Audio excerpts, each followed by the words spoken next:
Okay, hit the live button. That was not a command, right? That was a statement of fact. Yeah, so now Okay. we are live. Welcome to LangTime Studio. Big welcome to our one and only Bibleridian, and also if anybody else is watching, I guess hello. Well, my one and only is Mateus. Mm. And Jake when they get here. Oh, right, of course. And Miles when they get here. Yeah, actually, and Jonathan. Actually, the big joke is I think since Bibleridian made his now legendary guest appearance with the leaf blower on LangTime Studio, I don't think he's been back. It just disappeared. Blew some leaves and disappeared. Yeah. Oh, and you can't forget that Tim, Magpie, Danielle, Bubba, Viren, all part of my one and only. Mm-hmm. It's a group. Yeah. It's a circle. Move to the live chat. Yeah, I just realized, hate it when you get those little like snags in your fingernail and you don't realize it until you're in the middle of doing something else, and then it catches on everything until you get to clippers, and now I'm trying not to make it worse. That's actually my every single day. By the way, I was watching The chat replay was not available. Well, that's bizarre. Like alongside the video, like it was visible in our video in the little window, but it's like not available alongside. Thanks for the note. I'm gonna take a look and see if there's anything different that I can see. I know sometimes chat takes a while, but if you were watching it yesterday, that should have been fine. Because I know sometimes it's not readily available like that day, but almost a week later, that should be available. How bizarre. It is. Yeah, that's true, Jonathan. So David's looking into that right now. I'm looking at it. You go ahead. You just entertain everybody. Bibleridian has been enjoying a much-needed rest, and I'm going to need you to pronounce this for me. It looks like Tol RSA. My only guess is that is somewhere RSA in what do you call it? Albania.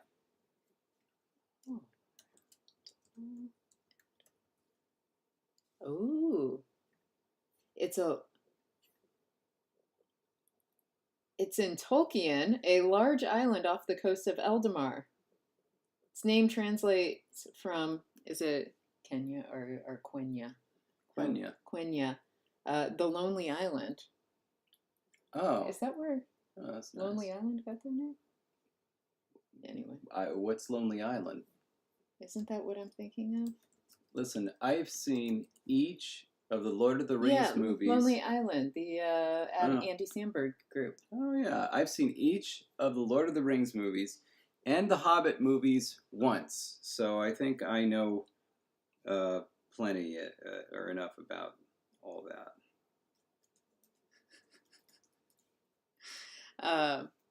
I just assumed it was a real place based on, Bib telling me that he went there. And so I assumed it was a place that was magical. And it is a place that's magical. And if you know anything about me, I'm horrible with names, whether it's a person's name, a song's name, or a place name. And it takes me a while to get there. Yeah. And so I will forget all the place names. I almost forgot the other night. Like we just finished watching Ted Lasso season 3 not too long ago. Yeah. And last night I was trying to say the team's name, and I don't want to admit how long it took me to, 1, remember Ted Lasso as a title, 2, to remember then West Ham is who I was trying to think of. And then I couldn't remember Nate's name for a moment. And I'm like, these are all main things of a show that we love and watched for 3 years. Yeah. And I almost forgot all the names within 2 weeks of having finished the last season. Yeah. So that is my status with name remembering. And there we have it. Also, I feel like I better rip off this Band-Aid. I read like 3/4 of The Hobbit once before getting bored of it, and I tried to read The Lord of the Rings twice and couldn't get past the first page. Generally not a fan of fantasy or science fiction, definitely not reading it. I enjoy it when it's on the screen because then it's visual and it's nice. I don't know. I am. What my experience is, I actually didn't enjoy The Hobbit at all. Like I don't even remember if I actually finished the book. I kept getting bored. But I read all of The Lord of the Rings and enjoyed it much more than I enjoyed any of The Hobbit. How did you get past the first page? By turning it. But anyway, once more with the bad opinions. Mm-hmm. Yeah. So yeah, no, I actually read the entire trilogy as an adult. So like that was not something I was introduced to younger in life. I was like full on. God, I must have been in my 30s by the time I read it. My best friend Blaine, I thought it was really good. He was a big fan of Tolkien as a kid. I just never could get into it. And hello, Karis. Okay. As a kid, I was into some weird stuff, so I'm not going to claim that my reading tastes have stayed the same at all. Side note, don't know if Davide is here today. If you are, happy birthday. And if you aren't, happy birthday whenever you watch this. I can't, it won't let me turn it on. Was that something in how it was set up? I don't know. I'm going to check right now. So Jonathan, thank you for pointing this out, because it may be a setting that we need to attend to in all future streams that have been scheduled. It seems to be fine in today's episode. I'm going to look at the next one. How bizarre. I haven't touched those settings since we originally set up like the first episode. They've always been the same. I do have a theory, which is we edited last week's episode. That's right. To cover up a slight boo-boo. Yeah, and maybe that made it so that for some reason chat won't replay anymore. So that's true. I'm very sorry about it, but should be fine going forward. And also, hello, Tincture. This attempt went through. I don't know if your first one went through, because I was looking down at one point and it could have happened then. But hello to you. Okay, now I can close this laptop and just focus on this computer. Woo! David is awake and ready for the day. And I'm not... Okay, so... Okay. I think we're ready to talk poll results. Yeah. I'm not going to pull it up on the screen, though, because the poll text itself was short enough that there's no way to look at the write-up without showing results on the screen. So yeah. I thought this was a decent question, because as I was thinking about TMA, I was coming up with ideas of things that we could possibly do. And I swear, there's something that's always very attractive about partial reduplication. And you start thinking about partial reduplication and be like, ooh, it could be a consistent, suffix or prefix. And then do these things and then you start going off on this tangent. But then it was like, well, we really did want this to be isolating. So I thought we'd just do a check with everybody and ask, as we move forward to verbs today, should we stick with our original plan of doing it entirely isolating, or should we allow for some affixation? Like perhaps some older methods or something that kind of stuck around. Yeah, and the answer was consistent. I mean, it was a good question. It wasn't like it was totally lopsided, but by a 2-to-1 margin, everybody said that we should stick with isolating, and it was consistent across all 3 polls. So we will go ahead and do that. All right, so now we know. Got our preferences.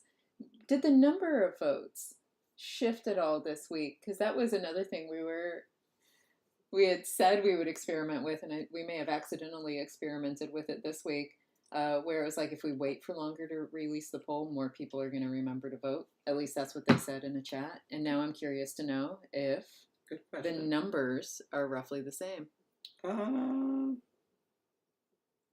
Honestly, yeah. Numbers about the same. So they lied. They lied to us, to our faces. So really, it's a recency bias of if I had a reminder day before, I would remember. Jonathan, I'm not gonna say it was fully intentional. I will say we were curious to know if that was actually true. I'm not so sure that was fully intentional that the poll went up that late. But now we have our results, and now we know. So until the next time we decide to experiment with poll release dates, it may be more consistent. Before we jump in, little baby announcement. Tomorrow, me and Jesse's latest project is coming out. We created a language for the fire people in the Pixar movie Elemental. Yeah. And so if you get a chance, you can go and see that. There's probably not going to be much stuff in it, but I mean, we've at the very least heard at least one word in some of the little previews, and also seen. It was 2 words because it's a phrase. That's right, and then we have also seen in the background some of our writing system. So, yeah, that is very exciting. I won't say was. But regardless of how much language, you done? Yeah. Okay. Regardless of how much language actually shows up in the film, we had a blast with that language. And we kind of worked with the sound system to, as much as possible, actually kind of create the human language variant that sounds as much like a fire as possible. Jonathan. And that was a lot of fun. That's his special conlang project that he's working on now. It's a personal project. And Tethys, no, it's only the fire people, because that's the main focus is on this family that's a fire family. And which is too bad. They all should have had it was too bad, but I also think it was semi-intentional in the fact that in the overall city, in terms of how they kind of set it up, it makes it seem like the fire families, the fire community didn't show up until later, so everyone else is kind of like already there. Yeah. And so they're sort of the newer wave of people moving into the city, and so I think it was kind of intentional in that way.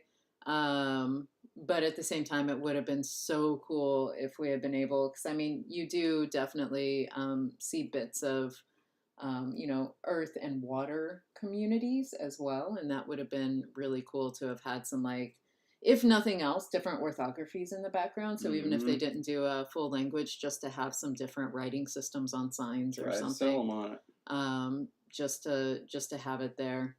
So yeah, it's unfortunate that didn't get in, but we had a blast working on the language. And actually, my favorite part, as much as I love how much we really worked to mimic fire sounds in the language, my favorite part is the orthography. Like, it is amazing, and like, I'm not even shy to say that I love what we did with it. So yeah. Oh, Magpie. Yeah, it's oh yeah, there are some adjectives in there. Yeah, so Elemental, Pixar animated film coming out. Bubba.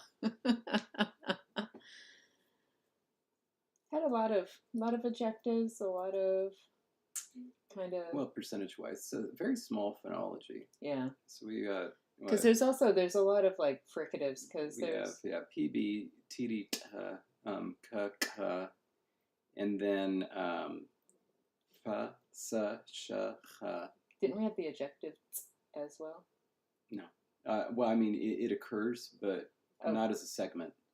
Oh, okay. It just occurs as a result of the combination. And then we really had 4 vowels. It ends up being 5 vowels because one of the diphthongs turned into a. But we included the fricatives as nuclei.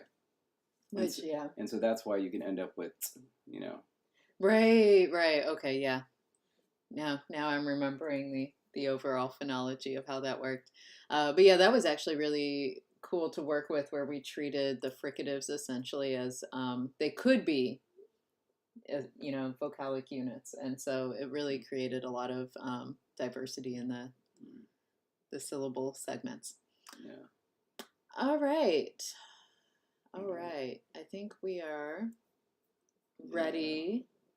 We know we're going to stick isolationist. And somebody had asked,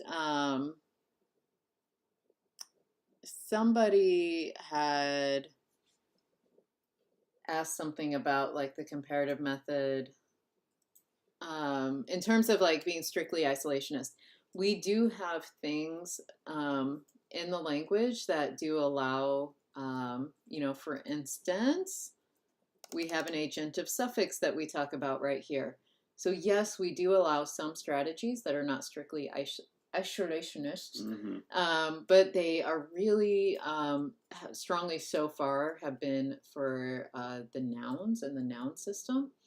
And one thing that we had talked about was not wanting to have a big inflectional system for the verbs. We had specifically talked about that, which meant if we did something that was less isolationist for the verb system, it would still be limited. But it sounds like our patrons are really on board with sticking to the original intentions and doing something like particles or something to be able to express these notions without actually inflecting the verb on the verb itself, so to speak. So all right, so I'm already down in the verbs section. I'm gonna go join you, and I'm gonna leave you. So you're in the verb section. It says you're here in a list of words. Just take care of them verbs, all right? There we go. I had to click on you twice to find you. Because I'm hard to get. So David has already updated the first sentence to introduce the verb section. And that is, they don't conjugate for anything, but they co-occur with particular elements to form differing tense, modality, and aspect combinations. And that's where we're going to need to start today. And I'm like trying to figure out how slowly I can speak before he gets back. Take care of it. No. Oh, Jonathan started to fill out the spreadsheet, and Mateus is doing a write-up too, the Grand Bank write-up for Aksharush. Yeah, I forget if I mentioned it, but I'm doing it for High Valyrian, and I'm getting close to being finished. Honestly, the only thing that's taking the time is I'm trying to write up nice examples. Like, I actually wouldn't have given that a second thought until I saw how you were doing it for Joadi. And it's one of those things where it's like when you see it, it's like, oh, that would be nice for people looking at it, because I'm just so naturally selfish that I just think of like, well, I know how this works. Why would I write it down? But then it's like, or they can just go look it up. But it's like, no, that is nice, isn't it? To just not have to go hunt for it. And now you all know the joys of working with him on every project we work on. As he's like, well, I know how it works. And I'm staring at him going, well, that's good for you. I know. Isn't it? Oh, man alive. Isn't it great we don't have any uvulars in this language? Isn't that great? Bubba is ecstatic. Yeah. Bubba was so happy that we killed all those off. Wow. We just got a magazine of some sort. Can you pass that over? Can you pass that over here? Oh, you know what? I think it's your Berkeley. Yeah. Oh, the optimism issue. We got this. Okay. Anyway. I need to read up on some optimism. Okay. So we're still in the Pac-12 at the moment. All right. All right. So, yeah, Danielle, that's what I have found too. It's been helpful to see where I have gaps, or not even like where I have gaps in terms of I just haven't gotten to it yet. But there are certain aspects I hadn't even thought about. And then it's like, well, that is something to consider. Do I want this? And one thing that we discovered, well, David really discovered because he looked closely at it, the feature that asks about suppletive forms for specifically number for nouns. So like a singular and then a suppletive, plural form or vice versa.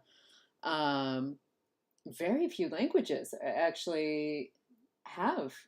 What was it? And it was a low number, like 3 or more, or is it 4 or more? I think it was more than 3, yeah. So like we're talking about like person, people, but also like what are some other good ones in English? Like, well, I didn't know whether the ablaut forms would count, like mouse, mice, tooth, teeth, but those are actually like based on older patterns that made sense. Yeah. Because it was certain phonological patterns would line up a little bit more. They weren't necessarily predictable, but it did belong to a whole class of nouns that did it. So like goose, geese is the same thing that tooth, teeth does. And so it's like it's the same pattern. So does it count as a fully suppletive form or not? That's what I wasn't aware of. Now, person, people is a fully suppleted form. Yeah. And then on the verb side, we have like go and then went. Those are fully suppletive forms.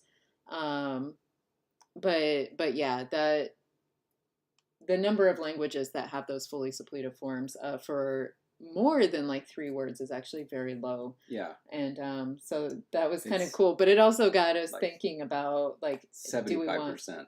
Right. Yeah, it was something like, started getting us thinking about whether we wanted to think about suppletion. And then somebody had said Grambake ? And so you can look at the current fiat lingua. Yep. That's the best introduction, really, the current fiat lingua. That article. By, who wrote that one? Someone named Jesse. But yeah, it'll introduce you to what Grambake is and how you might consider using it for conlanging. Oh, I'm so glad that it's helping you out. Our night. Right. DinoNet, I agree. Like, I don't think ablaut should count as suppletion, but I do want to double check and read the full description before I say for sure that does or does not count. But it is, like I said, an older pattern that makes sense for English, so I don't think it counts. Okay. Oh. Okay. Since we're here on the screen, we wanted to ask viewers, were there meanings for older, mole, or rat? We couldn't remember. Yeah, so our memory viewers, the ones we really count on to be our memory. Yeah. Jake. We have these demonstrative forms, and I know that the proximal and distal animate forms were meant to be based on other words. My memory is that the mol and rat forms were just meant to be old forms without extra meaning, so they didn't come from another source. This is just like what they were used to do. Is that correct, or had we said we wanted it to mean something and we just hadn't done it yet? So if you remember that, please let us know. Yeah, either that or we'll just allow Biblorigin to come up with. We need to give Jake some coffee. Get some coffee stat. Oh my, that's right. Heard a bit about Jake's travails in South Korea. What is coffee like in South Korea? I always assumed it was kind of the same as Japan, but you never know. Did you drink coffee in Japan? Well, it's just like there are tons of coffee shops. Oh, okay. Yeah. I thought maybe it was a certain variety of coffee, and I suddenly got surprised that you did something other than drink a sweet coffee drink. That's a sweet coffee drink wherever you get it. I mean, I'm sure there is, but like it's more like what the populace's relationship is with coffee. One of the things that's popular in Japan are like cold brew coffee drinks in a can, like Boss Coffee. I like in a can. Yeah, it was a little mistake. All right. So Bubba got Jake some coffee, and Yeah, there you so go. we will await Yeah, we'll wait. for memories out there to help us. Mm-hmm. Hmm.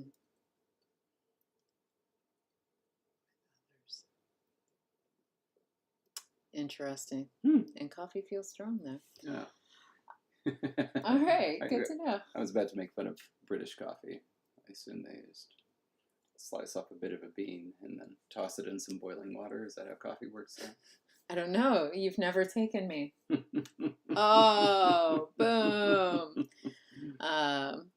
Okay, so the general structure that we were going for with this was kind of deriving tense aspect modality from serial verb constructions. Yeah. So that's the first place that I think that we always stop, and it seems like kind of the first route you always end up, going down is: are we doing tense or are we doing perfective versus imperfective? And then when you do one of those, which one of those is going to be marked and which one of those is going to be unmarked?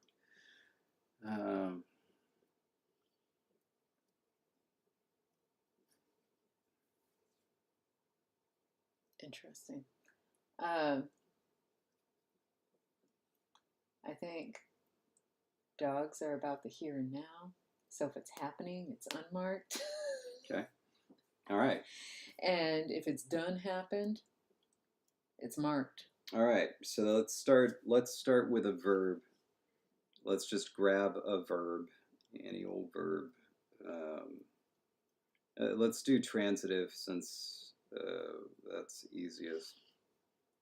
Ooh, and a little update that you all may not see or care about, but I did update our keyboard so we could type all the characters. Now, did David restart his computer? I did. Okay, And okay. I confirmed that it works. So. Woo! And so now we can do all sorts of typing things more easily, which is exciting. Again, more exciting for us than for anyone else. Okay, there's the dog chases the bird. All right, so. But we have it. Huabram wahwav.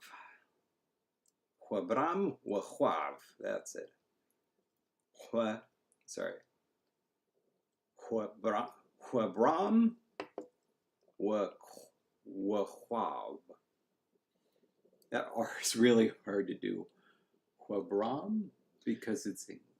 Right, and like it made sense when we did it, but I find myself as a person who, by the way, is like when I pronounce other languages, I swear I turn their R's into American R's. As soon as it comes to one of our conlangs, I do all R's as a tap, and it makes no sense to me whatsoever. Like Brum should be like obvious to me, and yet I keep saying things like Brum. I keep doing that. All right. It happens. So I see a couple of different avenues. Jake is saying no tense. I think the first thing that we need to do is figure out, because I think that basically something is going to go here, and we're going to get this very strong completive perfective. And it's going to go there, not... Well, there are, actually there are a couple of different options here.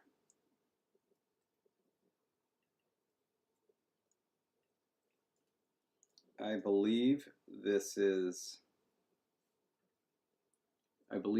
lative. Is that correct? That what is the lative? I'm gonna look. I know that I is the genitive. And yeah. Yeah. All right. Okay. So go back. This is our first stop, our potential first poll. So we have dog chased, finished the bird, or the dog chased the bird to finishing. So this is a kind of like, you know, the man painted the house red type of thing. The dog chased, you know, the bird to a finishing point, to a ceasing point. Could do either. That's really interesting. Here it's more a verb. Here it's more a noun.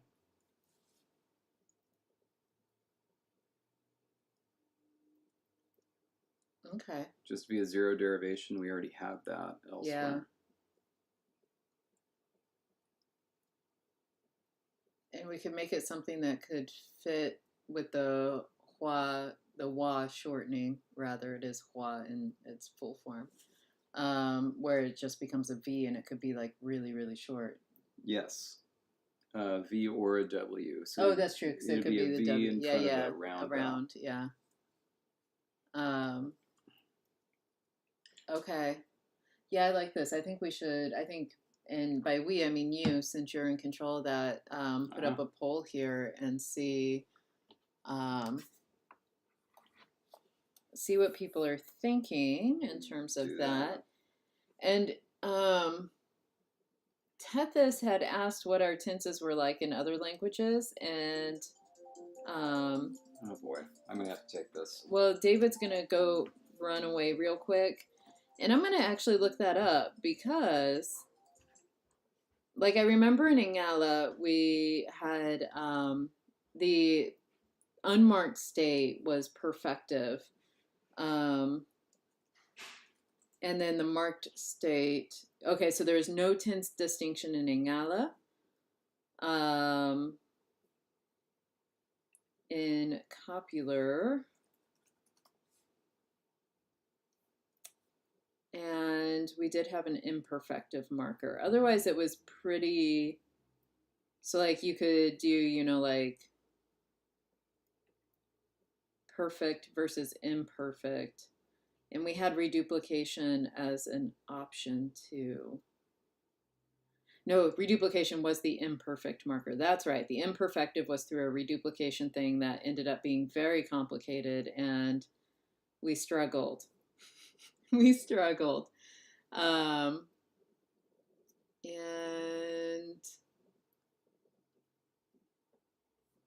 then in Tapazla, we did all sorts of crazy things on verbs, but then never actually had a lot of examples with them. I know that. Because we had all these like manner things. Oh, goodness. Our write-ups are really not great for Tapazla. And it looks like our tense is really not distinguished there. So we have not, I don't think, done a lot of tensy or heavy verb things in most of our languages. Wokuthiju, I feel like we did more, but I know also we did crazy things on nouns in Wokuthiju and in verb agreement. Because we did noun incorporation. That's right. Oh, goodness, I forgot about all these Wokuthiju things. So in other words, Tethys, really good question that I am trying to remember. But it looks like the bear form was sort of a present tense kind of interpretation. And so yeah. And then there was Sarkije.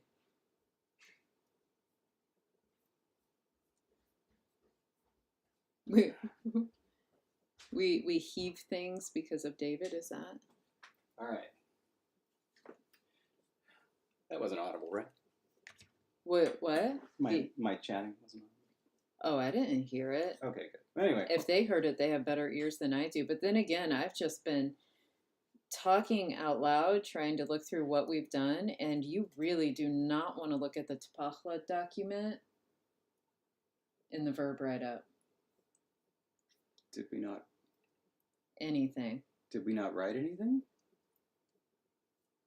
Oh, boy. And so sarkije, we did something, right? Didn't we have some sort of? Oh, we had telicity marking in sarkije. That's right. Like there wasn't, Yeah. we didn't have conjugation for tense or aspect, but we did have telicity. That was cool. Okay. So yeah, all that is to say, no, we have not done super complex things by way of tense and aspect marking. We have done super complex things by way of noun incorporation and agreement marking in Wokutishu, with reduplication strategies, which in some cases went so off the rail difficult that we struggled with Ingala, I know, and in Tapahua we had to have a chart for every verb, like we couldn't remember how they were done. The thing is, the verbal stuff is always complicated. It's just not necessarily there. It doesn't necessarily need to be a whole bunch of different things. Like the Tapahua verbs are very complicated. Here's our verb section. Yeah, but do you remember what we did? Oh no, I remember we have all the charts, but like we didn't write up, and we had different charts for whether it was a motion or an action verb, because we had those manner incorporations. I think the thing is we never wrote up the section because it was going to be too complicated, and it was just always kind of a just drag. Go look at the tables. So anyway, Tethys, the long of the short of it is, I hope I gave you an overview, and maybe that got some memories going. There's a poll up right now for everything. Jonathan says, I heard every word. That is true, Magpie. Those are David's words right there. Verbs. What terrible, horrible garbage do they do? That is something. Tethys wants you to speak louder next time you're on the phone. Oh, I try. I'm a very, very soft talker. I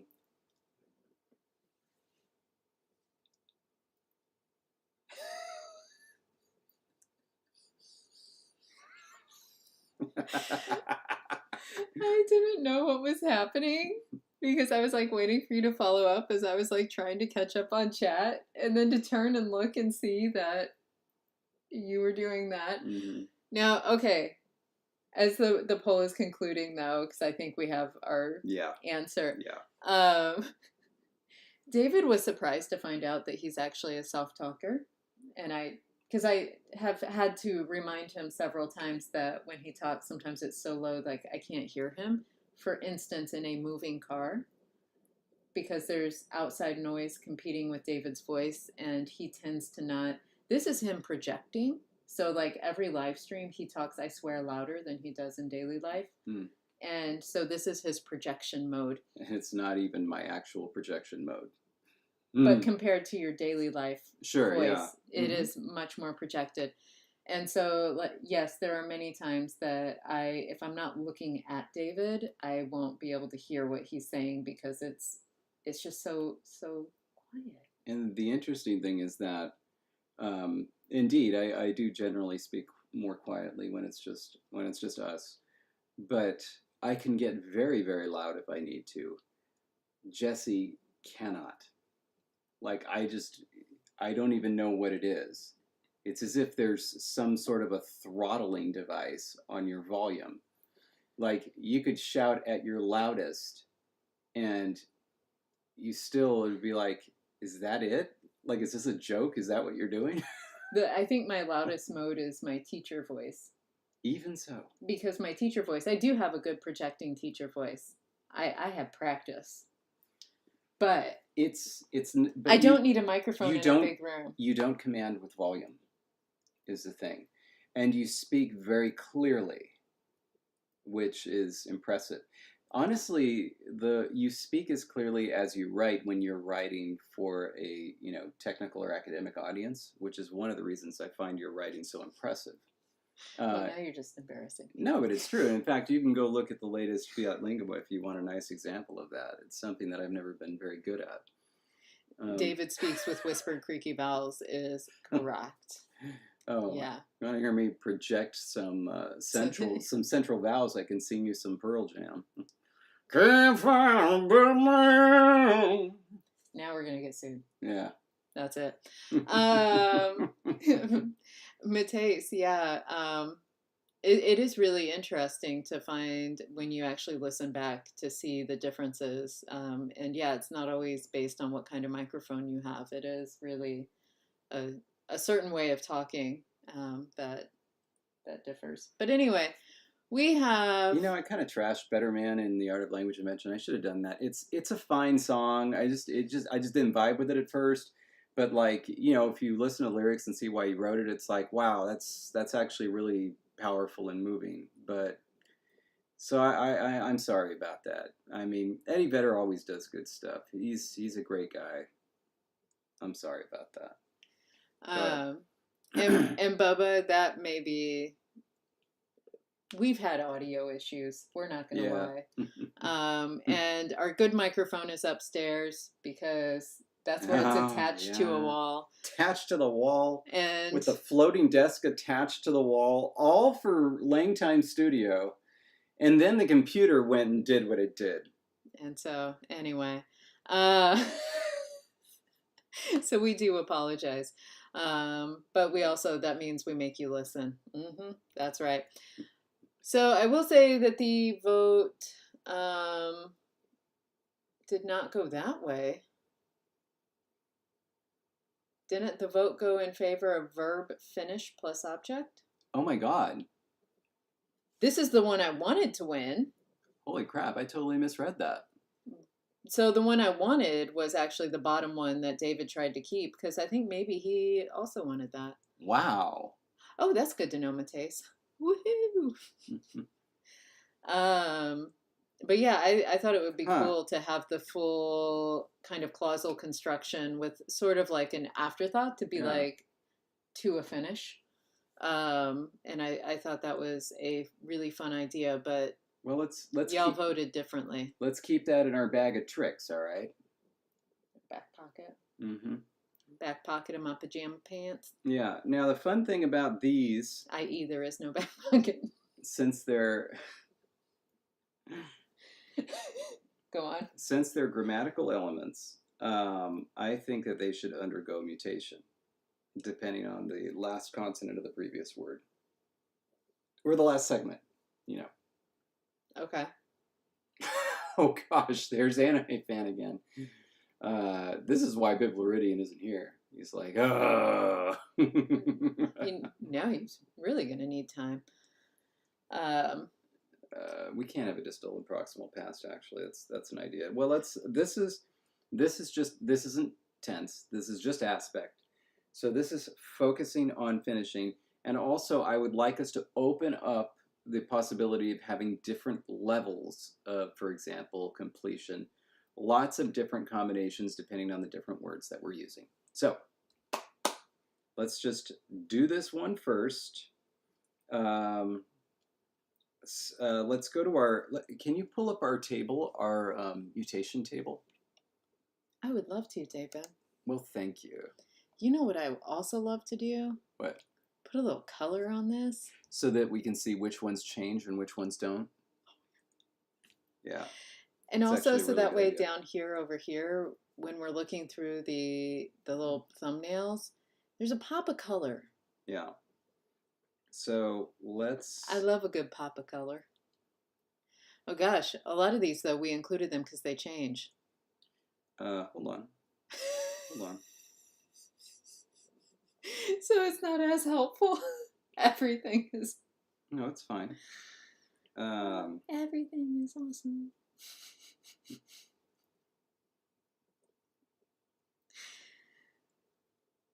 Alright, let's... Whoa.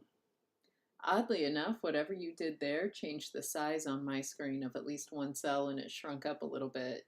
It did. No, that is so bizarre. I know what the issue is.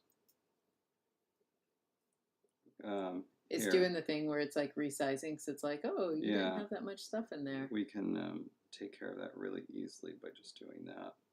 There, now it won't do that anymore. It's done that for everything. Jonathan, what's a pop of color? Oh my gosh. See, I speak clearly. So clearly that they knew I meant pop of color. A pop of color. Papa color is red because Papa Smurf. There you go. Mm-hmm. Oh my gosh. We were sitting because I mean I think most of you know that we were in Finland at the end of last month, and we're sitting in Helsinki in this little cafe one morning getting our morning coffee. And by morning, I of course mean it was probably in the afternoon. Uh, but we were in the cafe getting coffee, and like this group of 4 people walked by, and they legit were dressed up as Smurfs. And it was like um, there was a Papa Smurf, 2 regular Smurfs, and then Smurfette walked by. Mm. And I was like, I really want to know, like, is this a daily thing? Were they at a job? They going to a job? Maybe just for fun? Connected to LARPing? I don't know. I don't know. They were too far away for me to have chased them down to ask questions. But I did have questions. Were we going to color code based on how they change? Like it fricates versus just a voicing distinction? We'll discuss that after I finish this. Okay. It's an Irish grandpa, Pop O'Cullough. Oh. Actually, this one is a unique one as well, so I want to give that one. Jake wants to know, are wall mutations canonically the evil versions of the base? Yes. Whoa. All right, those change. I mean, in saying when I first said we should do this, I thought we had a few more that did not change this much, but then realized that the whole point of these mutations was to get change is involved. So and then here to show the bottom of the table, again, like most things down here.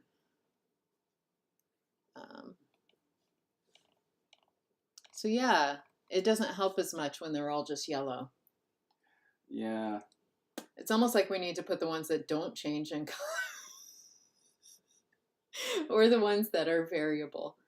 Everything else changes.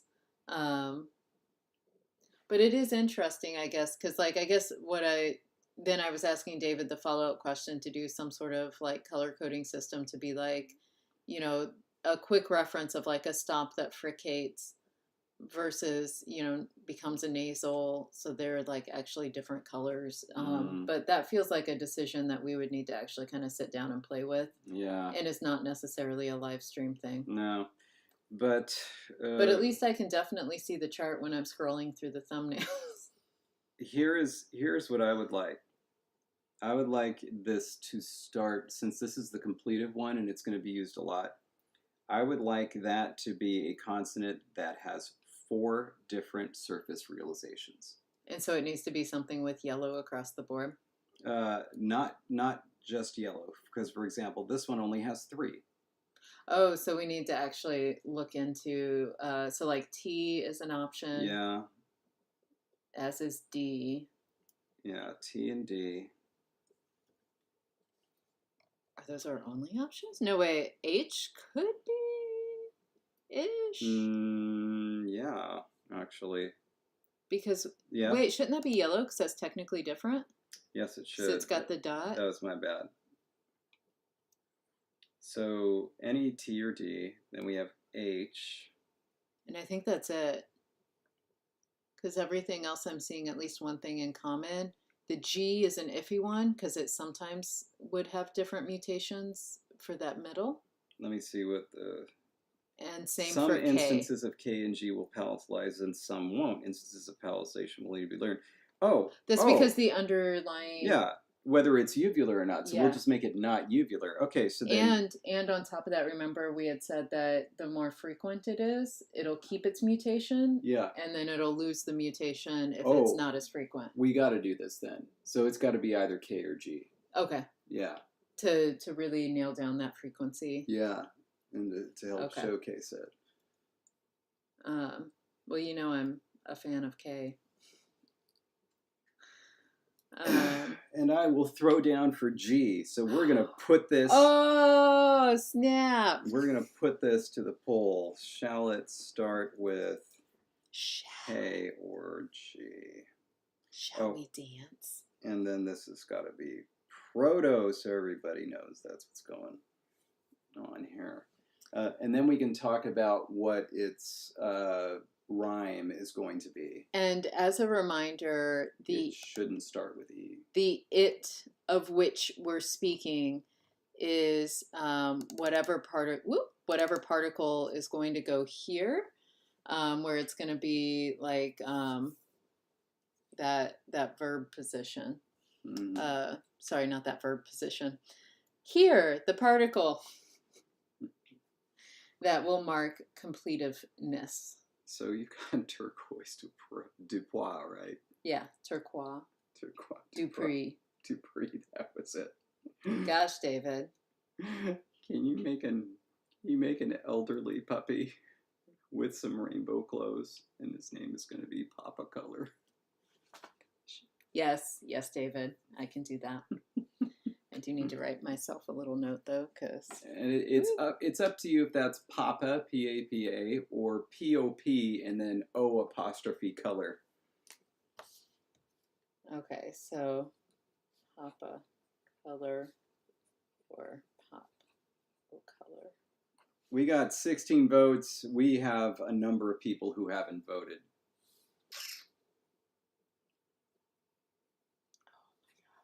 There are still votes out there chasing, or votes out there we are chasing. The young one. So the old one is Pop a Color. The young one is Pup a Collar. It's 50. A collar. It's 50-50. Oh my God, Kay just pulled ahead. 21 votes. Oh my goodness. Oh my goodness. A late surge. And then, as a reminder, these are the forms here. So k, ch, this would be sh, and g. Yeah. Or g, r, j, and ng. Yeah. Yeah. All right. I am willing to call this Dunzo. Okay, so let's talk about rhyme. It's starting with K. It's going to be a small word. It cannot have an E in it, otherwise it's going to throw everything off. It's going to, or it can't be like an E diphthong. Because then it'll make it palatalize in all situations, and we don't want that. So like an is good. Would be good. O would be good. Oo would be good. Ooh, I like a good O. Mm-hmm. Ko. And can you think of a coda that would spark joy in you? Core. With just a regular R? Mm-hmm. Or should it be like a fricative? Would that be better? Would ko be better with an L? I mean, lots of things would be better, but it's a matter of what feels good to you. Ko. Okay, I'm gonna pull up Lexergy real quick. I just keep yelling things at David until he likes something. This is another way that we work. Look, welcome to Behind the Curtain. I don't want this to be something I like. I want it to be something you like. What do you like? Well, I already got the ko out of it. Okay. Now I want you to be happy too. Yeah. Ooh. Okay. My little chair thingy apparently makes noises. We don't have a labialized M, Bubba. We just have the M. Yeah. And then it can be pharyngealized in certain situations, but that's not a protoform. So I say cope with a W at the end, cope, or cove. I like either of those. Well, cove and co with a W at the end will come out the same. That's true. Cool. Oh, I like the L. And try the R just for funsies. I did. It doesn't change. Thank you. Oh, our night Petrichor. A round of applause to you. Episode 513 at minute mark 42:18. David suggests that the inanimate demonstratives be proto and the animates be derived, and I agree. And that's what I remembered. I was right. Awesome. You were right. Excellent. Thank you. Okay. And thank you, our night Petrichor. You get a special Copicon award. Yeah. That's right. If you're at Copicon, you now get 2 Copico candies. That's right. Instead of 1. Yeah. And those are going to be it's going to be 1 per person, and That's it. That's it. And not only that, you have to eat it. And that goes double for Matisse, since Matisse now has 2 names, Matisse and McCain. There's going to be 1 for each of you. does too, you remember? Well, and he also gets an extra 1, so that's 3. So it's but really, only Arnite Petrichor gets the extra. The 2. Okay. Viren, no. Yeah. This is actually becoming a theme. So many people do not like coffee or like coffee flavor. So there's Viren. Does that mean we get them there's back? Viren. There's Matisse. There's Biblaridian. There's Jake complaining about the strong coffee of South Korea. Oh, that's okay. More for us. More for us. And Magpie is suggesting Koch. Yeah. Okay, so something fun about the L is it goes from O to O. Oh, nice. So coal. Oh, I do like that. Gosh, I really like that too. Like Sorry, I'm overruling you all. That's what it shall be. Uh-oh. Beep, beep, beep, beep. Okay. Matisse is going to try one at Copicon. Oh! We're absolutely going to video that. And then we're gonna have a little emoji react with Matisse's Copico reaction. Uh-huh. Mm-hmm. Woohoo! All right. Okay. Good. So before we can put a bow on this, what is Cole going to mean? Just finish or something else? Well, I'm gonna type this here, and this was our. Oh, wait. Haha. But now I don't remember what our... I swear I have the capital L in here. Did I not make that part of the keyboard? I don't know. I'm going to have to look up my little cheat sheet. Mm-hmm. Okay. And that stays like this. Okay. And now the question is, what shall this mean? Oh, wait. That needs to be a grave. There we go. And we don't have finish, right? Mm-mm. Let me just throw this down here. Absolutely. Because if you catch something, you're done. You catch the ball, you got the end goal, you catch that frisbee. Mm-hmm. Got it. I love it. I finished it. There we go. I caught it. Okay, and also I need to make sure that this is actually correct. So K, when it undergoes the nasal assimilation, I believe becomes a G. Is that right? Say that again. The right column for K is G. Is that right? Yes. Yeah. Or after the O mutation, or after the nasal. G. Yes. Yeah. All right. Yeah. All right. There we go. So we are on the path to actually doing some verbs in this language.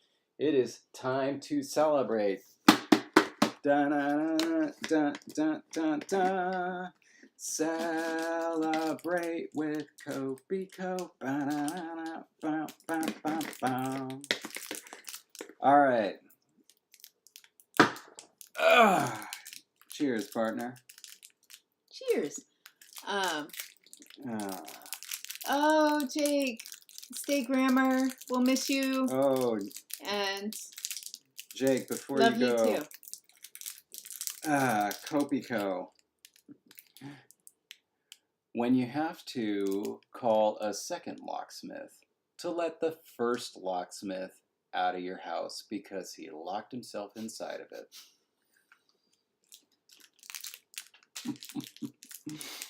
I'm struggling with opening mine, so if you can wait a moment, please. So sorry for all the crinkle noises, guys. I'm really struggling. Oh, there's this incredible. I love this sketch on the state. I think it was on their CBS special, but there's this guy, in prison, and the warden is saying, "All right, everybody, now listen. There's no escape from this prison, except getting out in a pine box or through that wide open gate right there, which we like to consider off limits." Anyway, and so then Thomas Lennon, escapes through the wide open gate, and is so racked with guilt that he comes back 20 years later. He said, "It's like, oh, we stopped looking for you. We figured you for dead. If you don't mind my asking, how did you escape?" He says, "You see that wide open gate over there? Yeah, I walked through it." "Well, I'll be. We're going to fix that." And then they put up a sign. And the sign says, "Off limits." Amazing. Mm. There was something else I was thinking. Mm-hmm. Oh, I know what I was thinking. I was thinking I was going to check our little cheat sheet to see if the L is in fact part of our keyboard. And I worry that it's not, in which case I need to do it again because we need it for this language.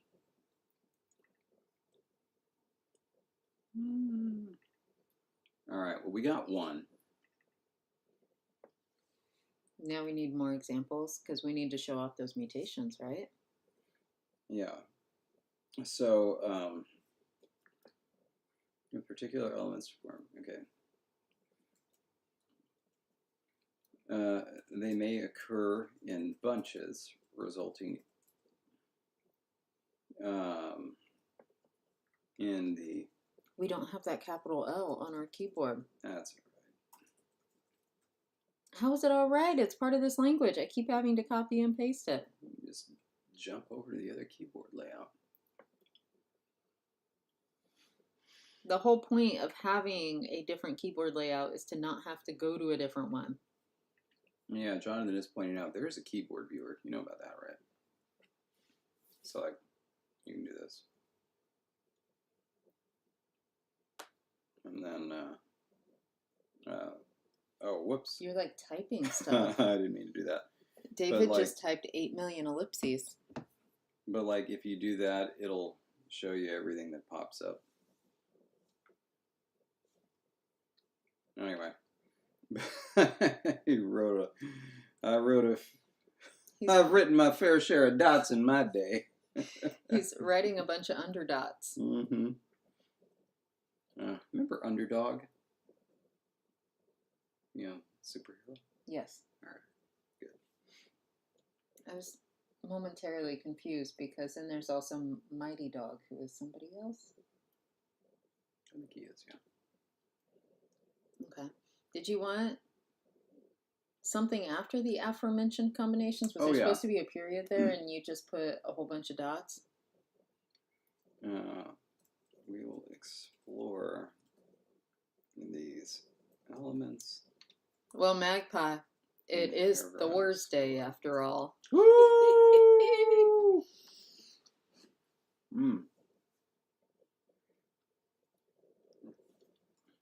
Okay, hold on. I'm going to actually... in paragraph flow. First, we shall meet the completive. I don't know if we want to call this an auxiliary or a particle or...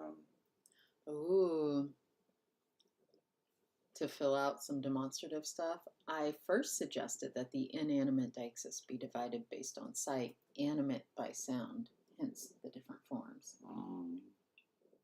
So that was in there. Anyway, go on. I'm gonna do this.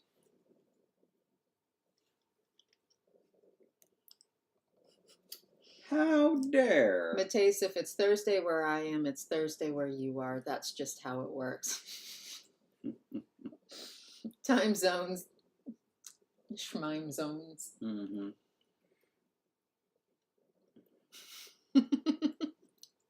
Tincture.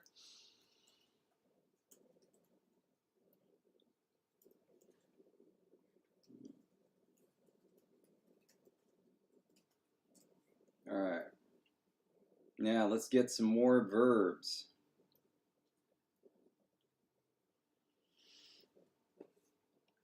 Cool, cool. Verbs that don't end in nasals. We've got bark ends in a f. Howl ends in a vowel. Oh, let's do that. We've got play, which ends in a vowel. Bark is roof. Is that right? Yes. So that will feature the ordinary one.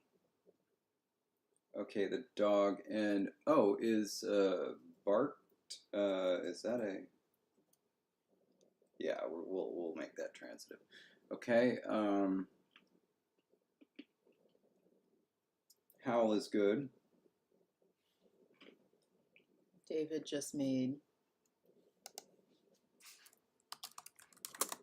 that happen. What? To bark / to bark at. Yeah. Barked the bird. Okay, the dog howled at the bird. And now we need something that ends in AE, like sticky uppy ear. But it's a verb. To heal. No, but that's not a transitive verb. We need this to be a transitive verb.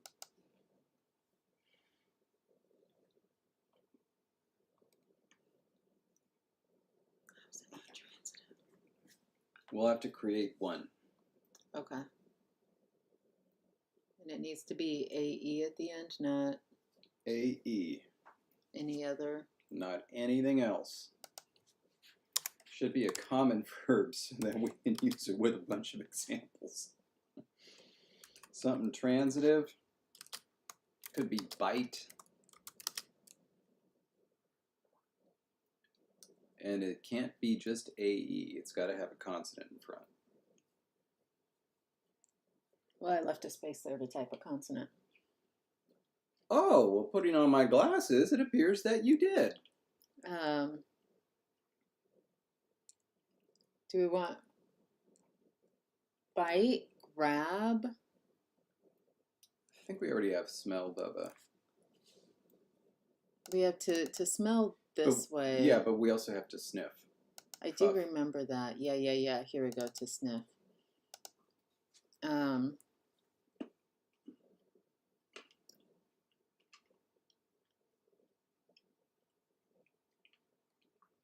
mean, I think bite's probably pretty.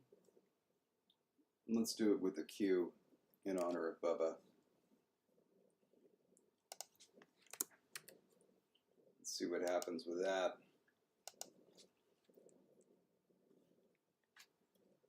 Yeah, just Kai. All right.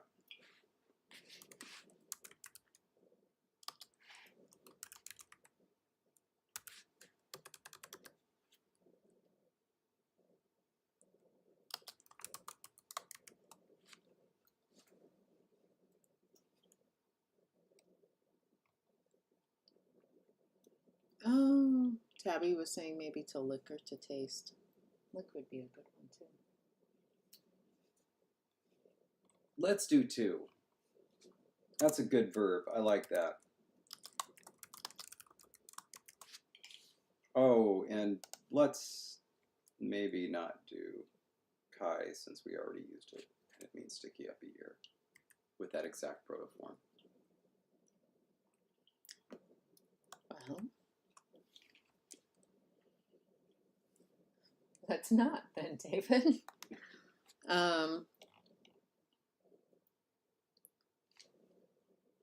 Just do a K. Oh, I was gonna say we could do one of these fricatives. Hey. We could also do something. Ooh. We could do something pharyngealized, like bye. Ooh, I like that. And then it would be a little screwy too. Let's do Let's do bye. All right. Yeah.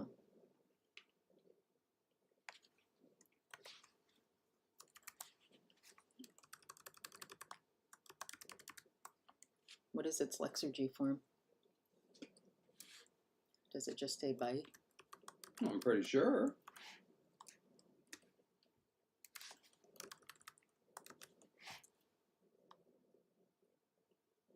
Yep.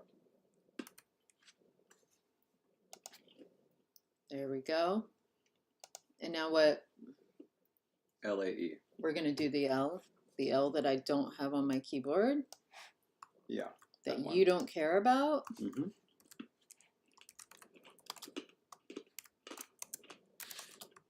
And does it just stay Yeah. LAE? Or, I mean, LAI. Mm-hmm. Whoops. Okay. All right, good. And that becomes TY, right? L? No. K. Oh, the K. Oh, K becomes SY. Right, because they're also, yeah. Okay. And did you want one after just a verb, so that way it's the h? Yes, I did. Or not after a verb, after a vowel? After a vowel, yeah. Wait, I already did that. And I think I accidentally overwrote how. wait. Very, very sorry. We already have that. We already have that.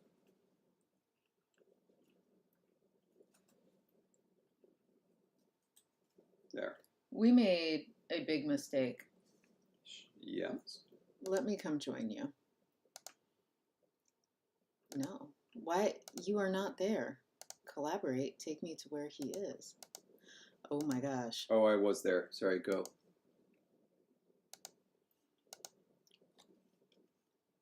Chase. Dog. The bird. We have removed dog from the equation.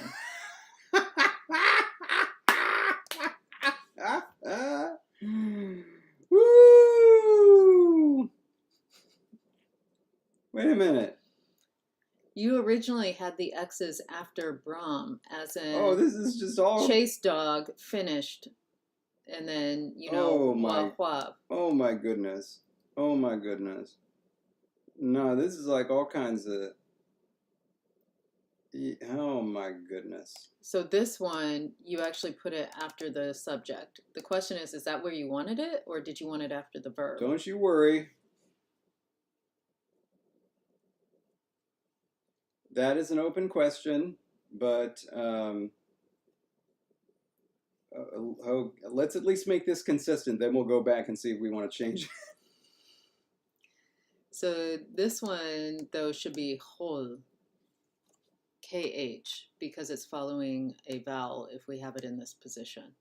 The only reason it was a G was because you had it after Brahm, which is nasal. Oh my God. We need another one. We need another one. We need a, so we need a, now we need a verb that ends in a nasal. Sure. Here, though, you're going to want, like, how should be the first word. No, don't. Like that, this whole sentence just, look, it's gone. Don't worry about it. Okay. Okay, so now we have to pull means mem. Yes. Or mem means to pull, rather. Yeah. It's like something's not right here. Nobody else spotted it. Man. All right. To be fair, I was up above looking for protoforms to match, which means their screen was on mine. Dog pulled the bird. And then it wasn't until I was like, shouldn't we be looking for different subjects? Could you put it after Brahm? Okay. We're good. We're fine. All right, so this is, here we go. I'm going to do one of these. We're going to do chase dog to bird. The dog chases the bird. Chase, catch, dog to bird. The dog chased the bird. We could do chase, dog, catch, to bird. So this is current. This is proposed. All right. And I'm just going to add a little underline. This is our particle to like separate it from everything else in the sentence is like, you know. Yeah. Now, the sentence structure. In either case, the thing is going to be local, so it's going to be getting its mutation from the previous word. So it'll either be getting it from the subject or it'll be getting it from the verb. First, what do you think, Jess? It's really interesting. So when you type out the protoforms, I feel differently than if I were just logically thinking it through in terms of placement. And just by thinking in terms of placement, I like it after the verb. Mm-hmm. Just a post-verbal particle to say perfective. Mm-hmm. Knowing, though, that to, right, what we're putting here as to is really the object marker. And it also comes from a verb. And so it has grammaticalized to be that object marker. So it kind of creates a little proto-verb phrase to indicate the object. Knowing that, it kind of makes sense to then have catch working with that proto-object phrase. However, mm-hmm. It would make less sense for an intransitive verb. Yeah, intransitive verbs might be different, so I'm going to do something else here. Because an intransitive verb isn't going to have that follow-up phrase. It's just going to be like, howl dog. But it also then makes sense to have a preverbal particle marker, catch, chase dog to bird, to be like, over, this happened.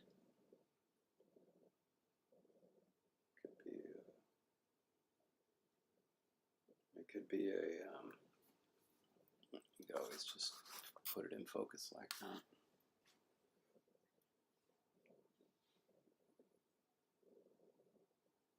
But this is why I liked the wa verb at the end, because I thought it made sense logically to be like, this happened, kind of like, and then at the very end, to completion.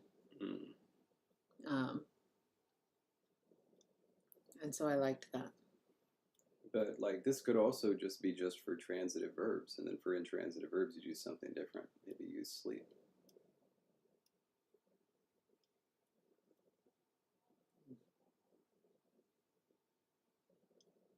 That's what you do when you're done with something.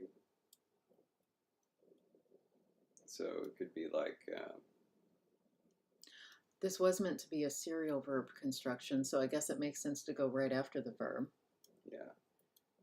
But like for, like, I don't know, like say the dog was, I don't know, stretching, you know, if you wanted to say he stretched, you know, stretched dog sleep, you know, for intransitives. So like the dog stretched then slept because it was done. Yeah.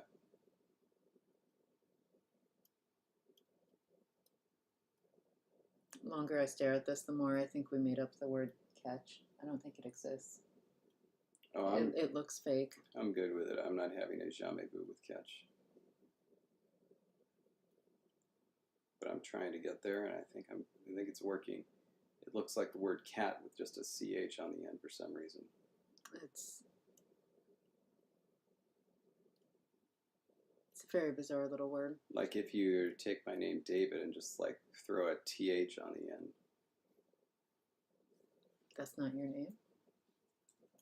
I've been spelling it wrong. That looks more real than catch right now. That's the ordinal form of my name. It's rarely used.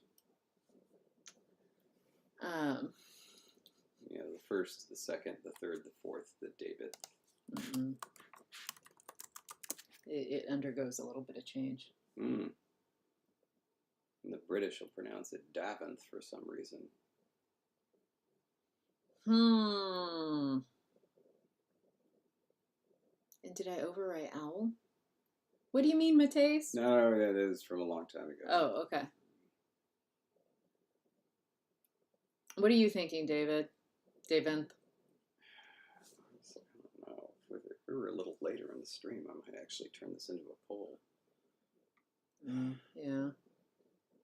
Could just put a pin Bye, in Bubba. it.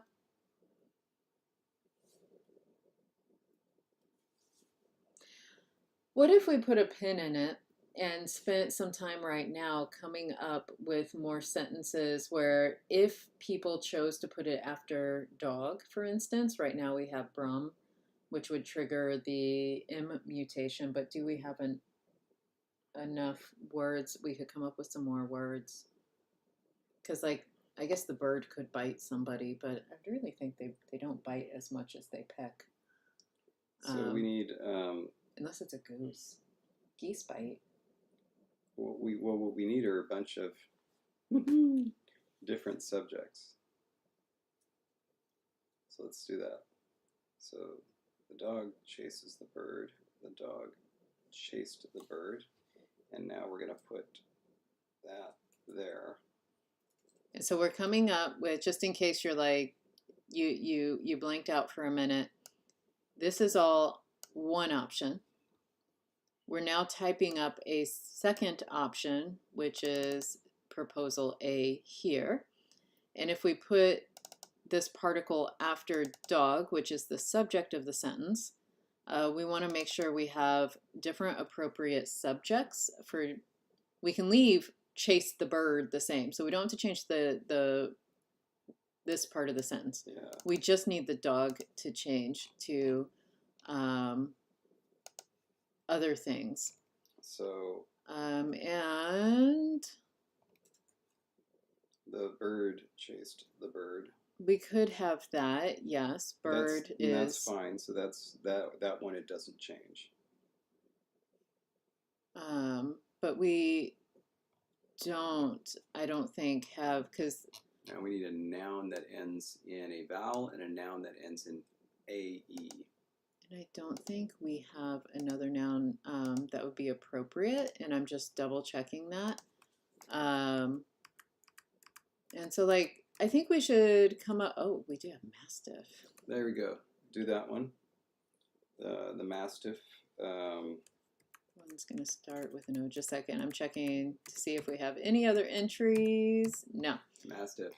Well, I know, but I was just doing a quick check while I was there. There's our protoform. Mm-hmm. Oh. And then... that would trigger the intervocalic hold. Yeah.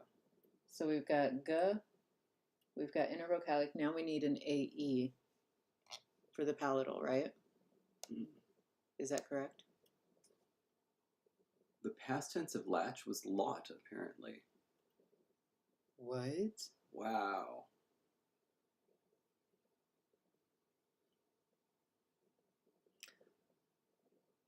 Wow. So lot was the original run, and then that convinced people to go from catch to caught as opposed to catched. Yeah, that's so weird that latch was used so frequently that it was an irregular verb. Okay. So we need something that ends in I, a new verb or And new it noun. and it can end in. Wait, the only way to get it to end in I though is the AE, right? Yeah. So. Because that's the only way we get that. So, new dog. What dog feels to you like consonant A, E in the proto? And it could be reduplicated. Mm-hmm. It's not. Okay. Sorry. I just had a Finding Nemo moment. Yeah. A seagull. Mine. But that was a Finding Nemo moment. Mm-hmm.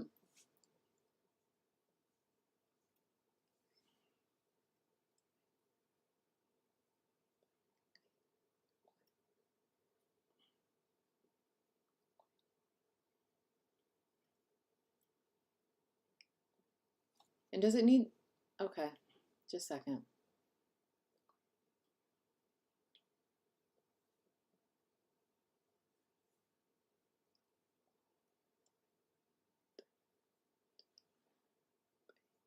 No, that we already had that. Did we already have a word for Chihuahua? Fight. Because like a YY could be a Chihuahua. Oh, I do like that. Why? But I don't remember if we have a word for Chihuahua yet. No. Mastiff is the only specific one that I found. Yeah, because we absolutely do need Chihuahuas. Okay, so make it's a little screwy. Make that white. All right. But, and then do you think, I'll check if it changes. I don't think it does. It doesn't. Do you think that Chihuahua should be Y, or do you think it should be YY?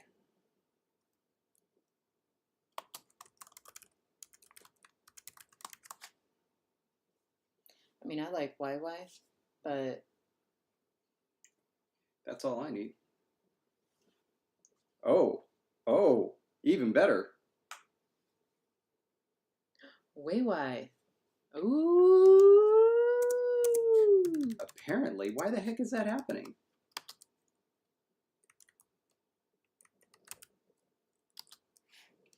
I'm going to trace that evolution. That might be a mistake.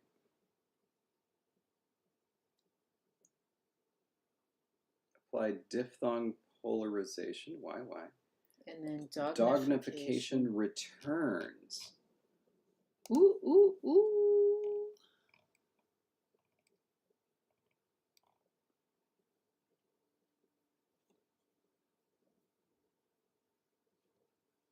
Oh. Actually, shouldn't it be a V in between? Wavy?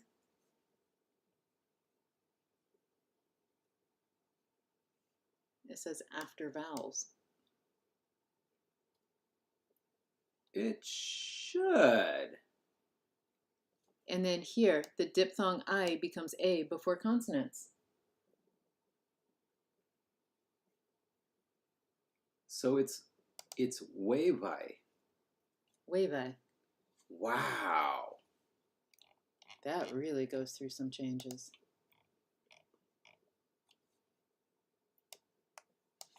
Wait. Yeah. Oh. No, I'm sorry. You're absolutely right. Yeah, go for it. So, wavy. And we were just doing VH for that? No, V. V, that's right. That's pretty clever, though. That's very Irish. Nice. Ooh, Jinx. Woohoo!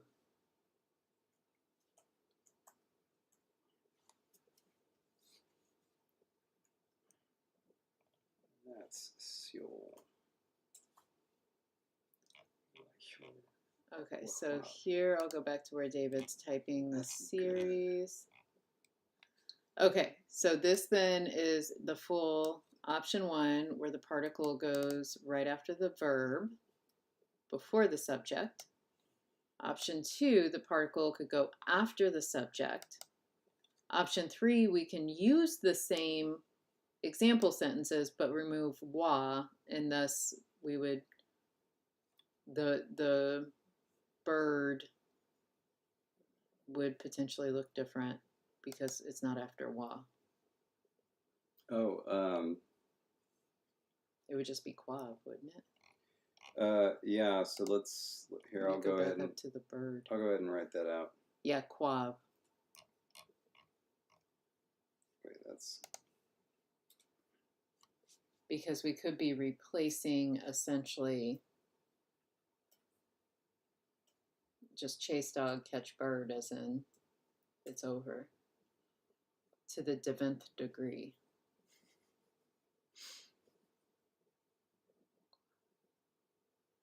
Okay, the particle though, this one ends in an L, so it wouldn't do anything anyway, but like if we had another particle that ended in something else, would it trigger mutation for the bird in this position, or would it be seen as a sort of separate thing where it's not necessarily creating a catch bird phrase? It's instead... Well, I mean, it's theoretically, it depends on what we create. Okay.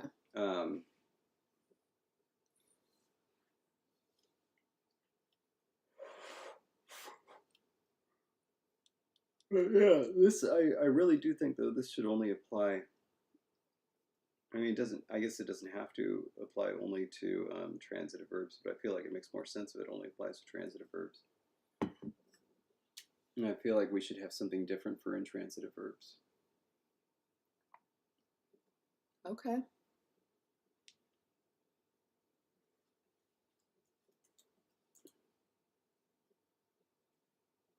And so if we just wanted to say the dog barked, and not at anyone, just, you know, barked for barking's sake, then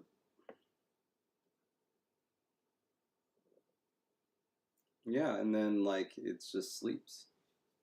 And we don't have a verb for to sleep yet, right? We have mea,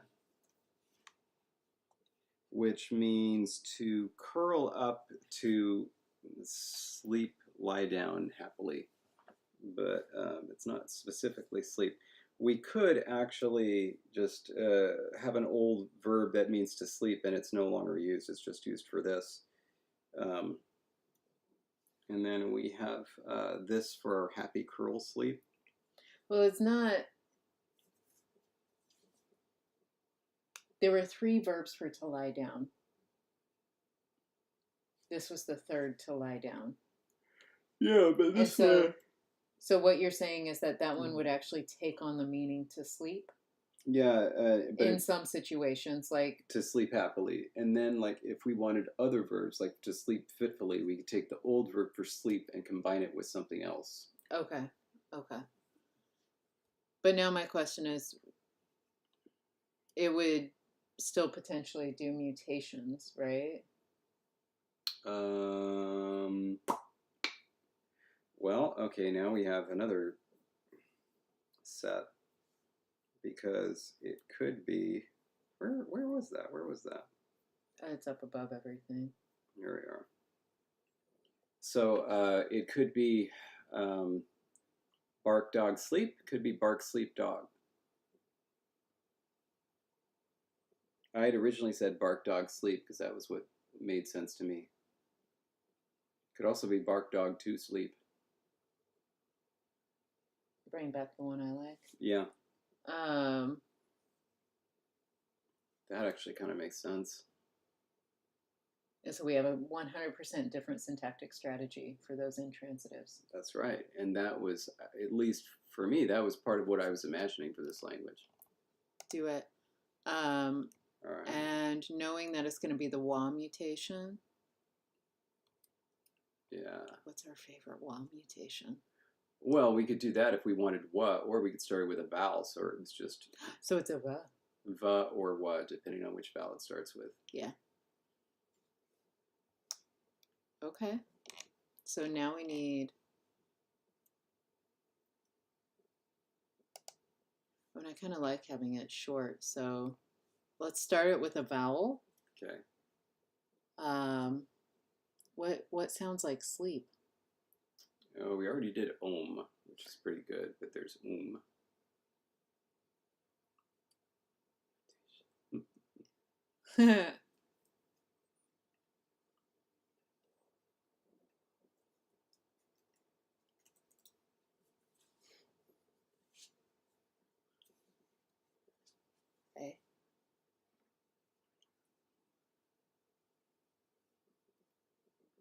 we could have that H at the end and get like oh or ah. So let's see. If it was we'd have voom. If it's like ah, be wah. So like rof, bram, wah, wah.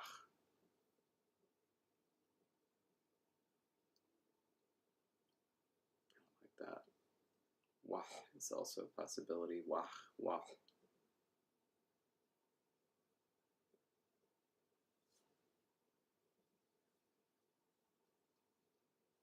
What would you ul would end up getting Wool. ul, right? Wool. So wool. Wool, yeah. So like hochram wool.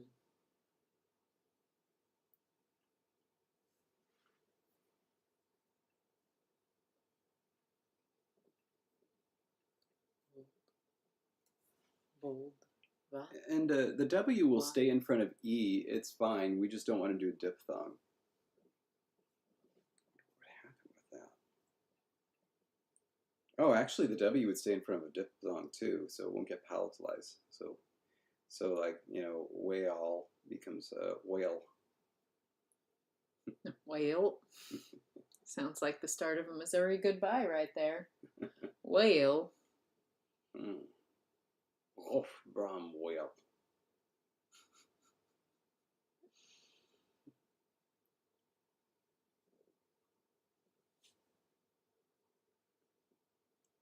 Are you feeling anything? I'm feeling all of them. Like there are no wrong answers on this one. Well, let's pick our top 4 feelings and put them in a poll here. Here we go. So we are looking at what shall the completive aspect for our intransitive verbs be? Okay, so one of them is going to be right, boom, right? Is that one of them? Yeah. And then I think we should also put VO and then a fricative like oh, or that uvular fricative that becomes velar, voch, or something like that. And you like that better than wah or wah? Well, I was thinking that actually, no, we're gonna do H for that one. I really like it. Woh, woh. And then I like the ach or yeah, wach, and then like something that ends in an L to get that ul. Do you like whale or a whale? Oh, that was kind of funny. It would be whale or well.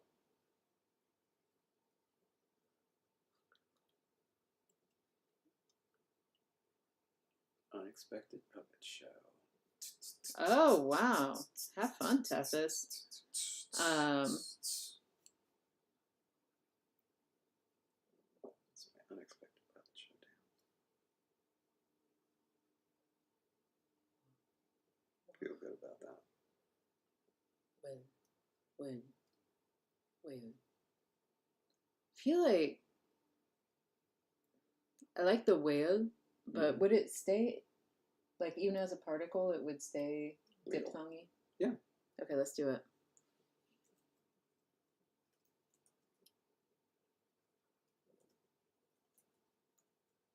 Oh, it's gotta change. That should be Schwa. Yeah. Okay, David is posting. And this is for the intransitive particle that will follow a wa. So it'll follow the subject. It'll be like bark dog, and then this little particle, which already has the preposition in it, hence the apostrophe, in between the W or the V and then the rest of the segment. And so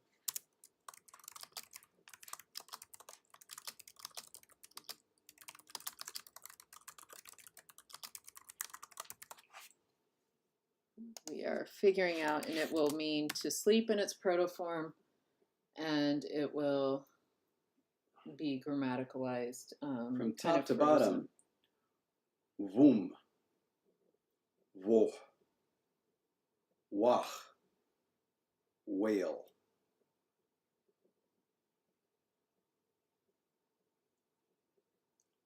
And then once more for miles.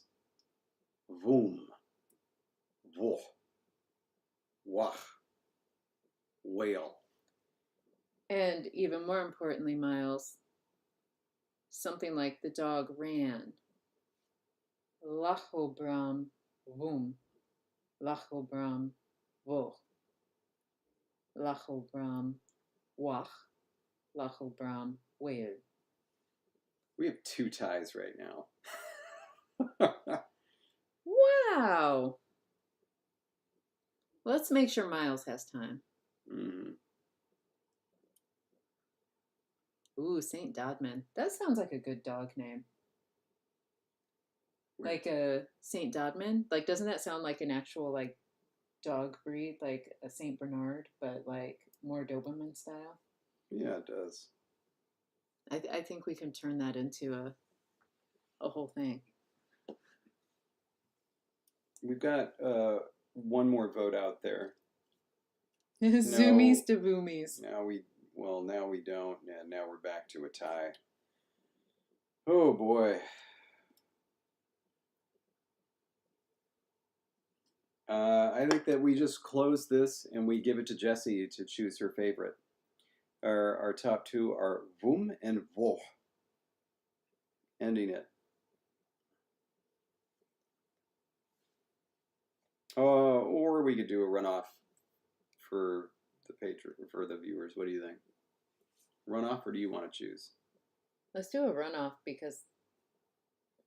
Did it never? Did it go? Did it never post? Like, are we still? Is it taking a minute? Are we still? Are you still here? Can you still see us? We still live? Yeah, it says excellent connection. Like, I ended the poll. I didn't say cancel it and pretend this poll never existed. I think you did. There we go. Woo! Okay, so yeah, let's have a Wum and Woh runoff. Runoff. For intransitive. And so it's either going to be or oh. Those really do just say oh.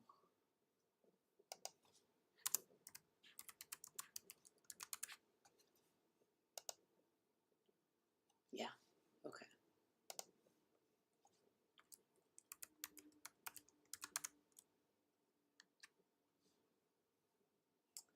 Aw. Agreed, St. Dodman. Wait, Jake, didn't you say you had to leave? You're back? Oh, that's exciting. Maybe you've been here the whole time and I just wasn't. Because you did the Zoomies to Boomies comment, and I didn't even comment on the fact that you were potentially leaving us. A Jessie Spaniel. Ooh, oh. That'd be like tying me in with Jessie Spano from Saved by the Bell. Yes. Nice, Miles. The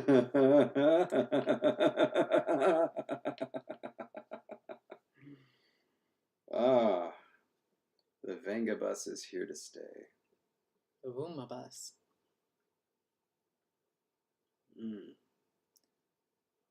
Oh, right as the stream ends. Okay.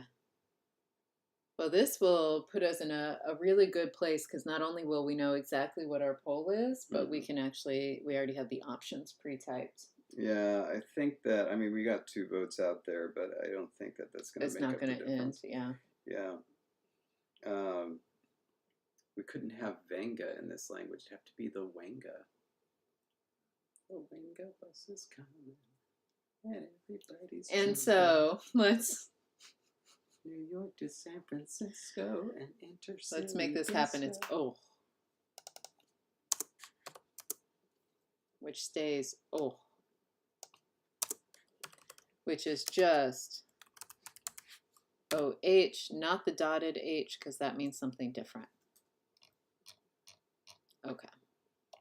Whoop, whoop.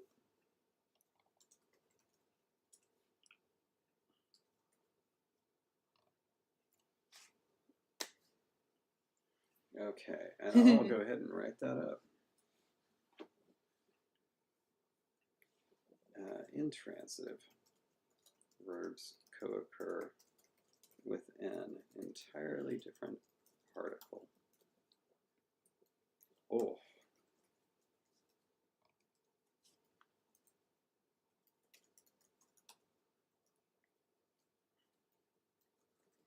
This particle is preceded by the preposition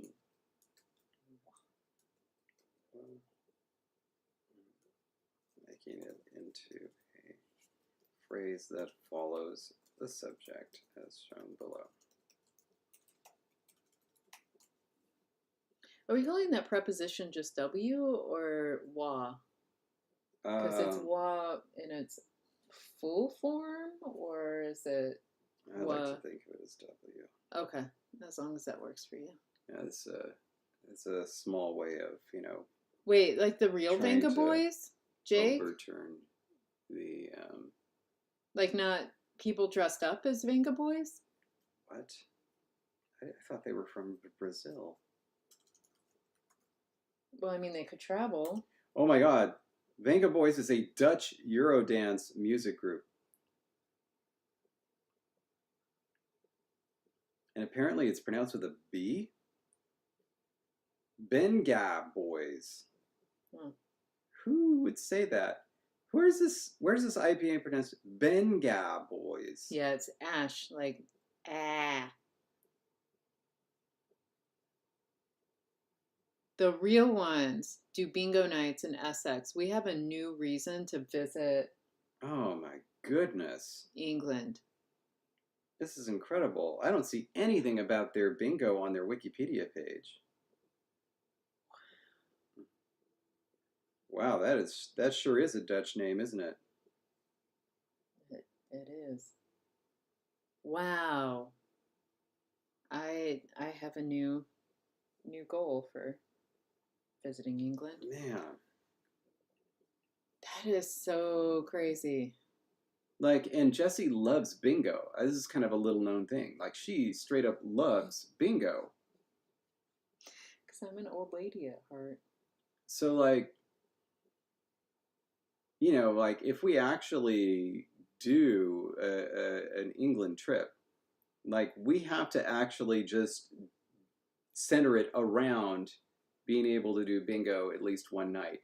And, you know, we can't guarantee that they'll be there, obviously, but... We gotta go to the bingo. Mm-hmm.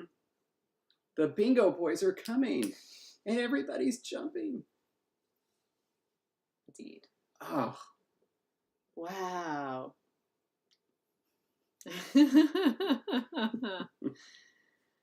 Oh my goodness. There was a great bingo night in Denver. I don't know if they still do it, but it was drag queen bingo, and let me tell you that was great. Okay. We needed, okay, it was bark. Hold on a sec. Oh. Woof. That's what I said. Okay, Hof Bram. The dog is barking. Hof Bram. Woh. The dog barks. Mm-hmm. I like it. Yeah, the dog barks to sleep. I love it. That barked so much, just fell right over and slept. This is really coming together the way that I at least was dreaming of. I love it. I absolutely love it. And I hope that you're happy with it, since this is your language. It's not my language. It's not. It's our language.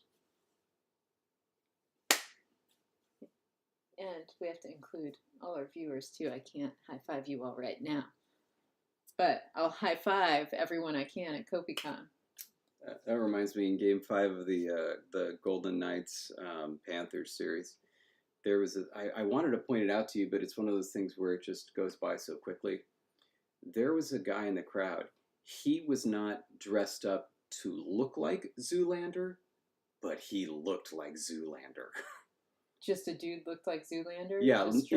in fact, like he actually had on like this kind of like, outfit that was like open down to here and there was nothing underneath. And he had like this wild blonde wig on, which looks nothing like Zoolander. But you looked at his face and was like, is that Zoolander? Like, well, now I'm going to have to Google that. Who's just like dressing like something else. It was wild.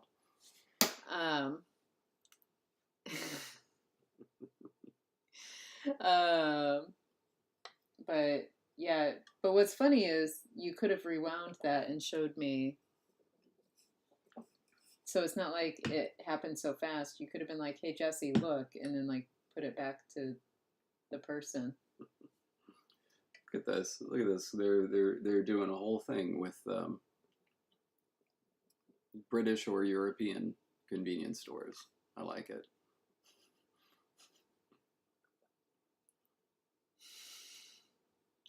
Except there's also comments in between. Huh.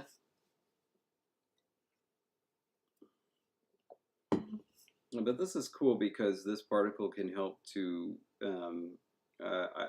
these constructions can help to distinguish transitive verbs from intransitive, and so transitivity can essentially be a function that is syntactic as opposed to morphological or lexical. In other words, like if you just put something in this construction, you know it's intransitive, and so you just figure out how it has like that intransitive meaning. Yeah, and same thing with transitive there. That's really exciting. Yeah. Also exciting because we're kind of like wrapping up near the end. We already know what our poll is, so it's like we don't necessarily need to move forward with anything else right now. And so I just wanted to take a minute to say, like, we're waiting for final confirmation from people, but we do have a really solid draft of the full schedule for KopiCon. Next Thursday. And so that's exciting. So we just wanted to let you know, like, that is definitely coming along. So for anyone who is going to be there and wanting to know what will their day look like, it'll be a long day. Yeah. And as I think we've talked about this in Discord, but for anyone else who's not in Discord and wanted to know, yes, KopiCon is a 1-day conference in terms of speaking and everything. So it's like all on Saturday. I got the right day, right? Mm-hmm. Yeah. Day of the week is Saturday.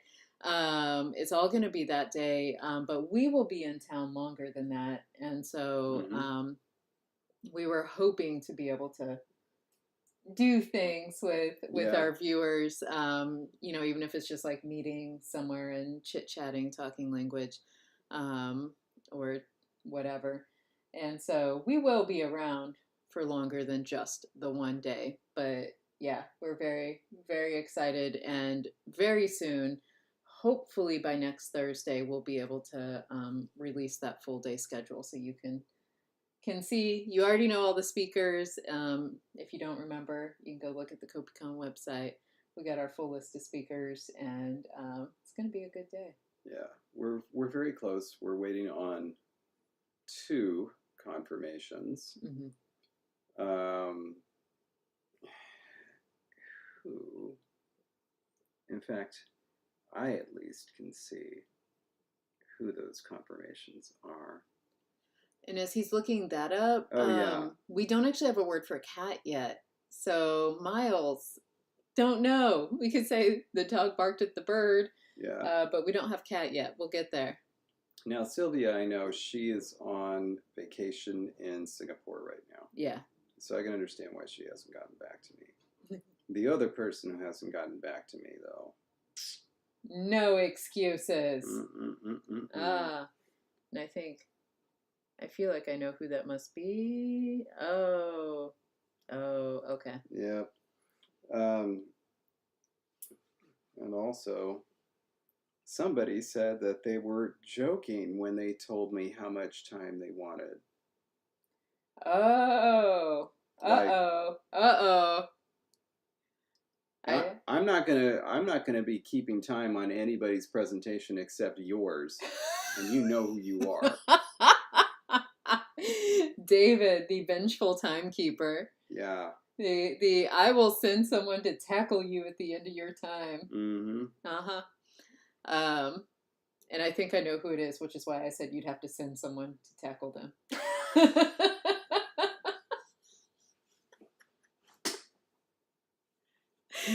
If I'm thinking of the right person, they're a bit taller than David. Yes, but I'm wiry.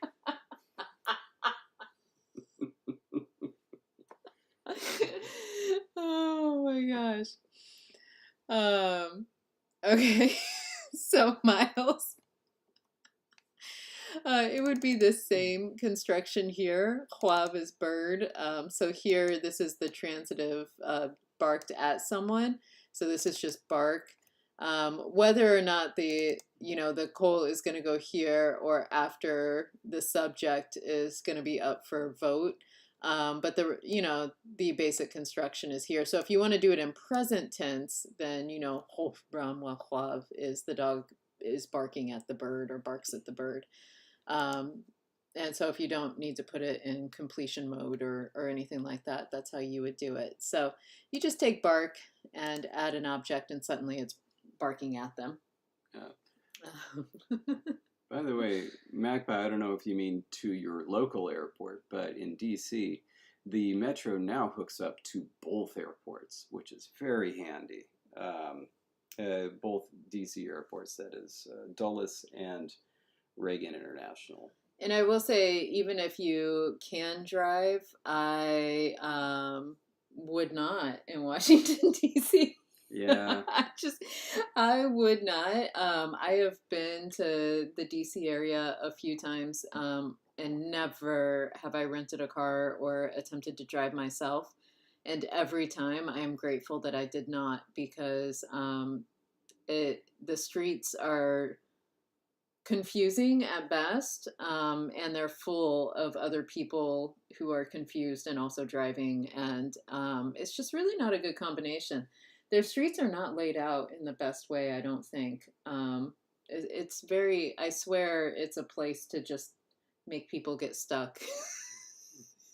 And so, yeah, no, and I would never want to have to drive in all the areas. So the public transportation, though, is very good. David and I were recently in Washington, D.C., and everything was public transportation.